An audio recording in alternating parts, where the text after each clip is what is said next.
Timing অবস্থা ধরাও যায় না, কোনো কিছু না। আসসালামু আলাইকুম দর্শক শ্রোতা, আজকে আমরা যে বিষয়টা নিয়ে কথা বলবো দর্শক শ্রোতা, এখন আমরা দেখছি বর্তমানে রাজধানী ঢাকার মধ্যে রাস্তাঘাট থেকে বিভিন্ন মাইক্রোবাস, প্রাইভেট কার এবং বিভিন্ন এইরকম দামি গাড়িগুলো থেকে বিভিন্ন পার্টস বাইরে থেকে সন্ত্রাসীরা কিংবা নেশাখোররা কিংবা পথ শিশুরা এভাবে কেড়ে নিয়ে যাচ্ছে। অর্থাৎ রাস্তাঘাটে একটি গাড়ি চলাচলের মাঝখানে বা গাড়ি যখন জ্যামের মধ্যে আটকে থাকে তখনই একটা গাড়ির একটি পার্টস বাইরে থেকে টান দিয়ে নিয়ে যাচ্ছে এবং সেটা নিয়ে তারা বিক্রি করে দিচ্ছে। এতে ক্ষতিগ্রস্ত হচ্ছে কারা?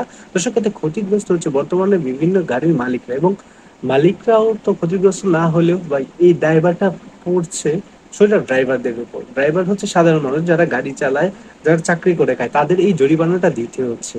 অথচ সেই পথ শিশুরা বা সেই হিরুঞ্চিরা বা নেশাখোররা নিজেরাও জানে না যে এটা এদের কারণে যে কি পরিমাণ ক্ষতিগ্রস্ত হচ্ছে সেই সাধারণ ড্রাইভার গুলো। কারণ সাধারণ ড্রাইভার, একজন ড্রাইভারের বেতন হচ্ছে ধরেন 15,000, 20,000 এইরকম। তো একটি পার্টস যখন চুরি হয়ে যায়, যখন এই ড্রাইভারটা মালিক তাদের উপর দিয়ে দেয়, তখন এই পার্টসটা কিনতে প্রায় 8 থেকে 10,000 টাকার মতো খরচ হতে পারে।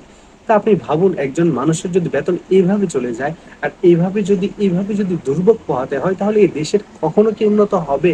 মানে দেশটার বর্তমান অবস্থা এতটাই খারাপ হচ্ছে যে রানিং গাড়ি থেকে গাড়ির পার্টস খুলে নিয়ে যাচ্ছে। এমন যদি হয় দর্শক, এই ভিডিওতে তেমনই একটি ফুটেজ আমি আপনাদেরকে দেখাবো। চলুন, যে গাড়ির পার্টস নিয়ে যাওয়ার সময় হাতে নাতে ধরা খেলো এক দুর্বৃত্ত। চলুন এই ফুটেজগুলো আমি আপনাদেরকে একটু দেখাই। মেট্রো রেলের নিচে থাকার কথা না, এটা তো মেট্রো রেলের নিচে পড়ার জিনিস না।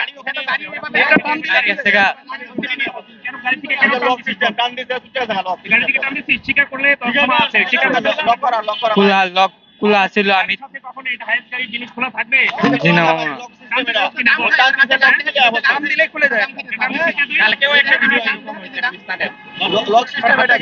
ফুটেজটা দেখতে পেলেন দর্শক শ্রোতা, এইগুলো নিয়ে দর্শক, এই জিনিসগুলোকে আপনারা কেমন চোখে দেখছেন তা অবশ্যই আমার কাছে জানিয়ে যাবেন, এবং পরবর্তী এইরকম ভিডিও দেখতে আমাদের চ্যানেলটিকে অবশ্যই সাবস্ক্রাইব করে আমাদের পাশেই থাকবেন।